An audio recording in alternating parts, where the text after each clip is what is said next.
ঢাকা ৯ স্বতন্ত্র প্রার্থী হিসেবে যে মনোনয়ন আবেদনপত্র দিয়েছিলাম সেটা আপাতত গৃহীত হয়নি। আসন্ন ত্রয়োদশ জাতীয় সংসদ নির্বাচনে ঢাকা ৯ আসনের আলোচিত স্বতন্ত্র প্রার্থী ডাক্তার তাসনিম জারার মনোনয়নপত্র অবৈধ ঘোষণা করা হয়েছে।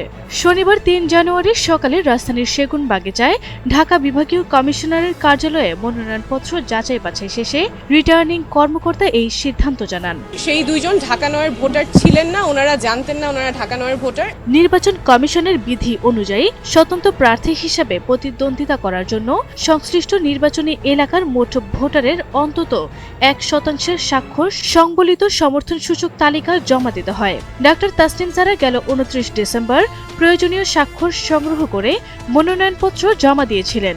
তবে যাচাই বাছাই শেষে নথিপত্রের ত্রুটি বা তথ্যের অমিল থাকার কারণে তার প্রার্থিতা বাতিল করা হয়েছে বলে জানা গেছে। জানার কোনো উপায় ছিল না যে সে ঢাকা ৯-এর ভোটার না। উনি গিয়ে ওয়েবসাইটে চেক করেছেন, ওনার ভোটার নাম্বারটা পান নাই। মনোনয়নপত্র বাতিলের এই সিদ্ধান্তের বিপরীতে নির্বাচন কমিশনে আপিল করেন ডাক্তার তাসনিম জারা। দল থেকে না হয়ে স্বতন্ত্র যাচ্ছি, মানুষ একেবারেই খুব কাছে থেকে অনেক ভালোবাসা দিচ্ছেন। তাসনিম জারা এর আগে নতুন রাজনৈতিক দল জাতীয় নাগরিক পার্টি এনসিপির সাথে যুক্ত থাকলেও পরবর্তীতে স্বতন্ত্র প্রার্থী হিসাবে ঢাকা ৯ আসন থেকে নির্বাচন করার ঘোষণা দেন।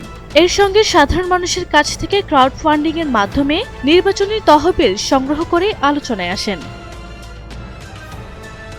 আরভি ইসলাম হিমু, এনটিভি অনলাইন।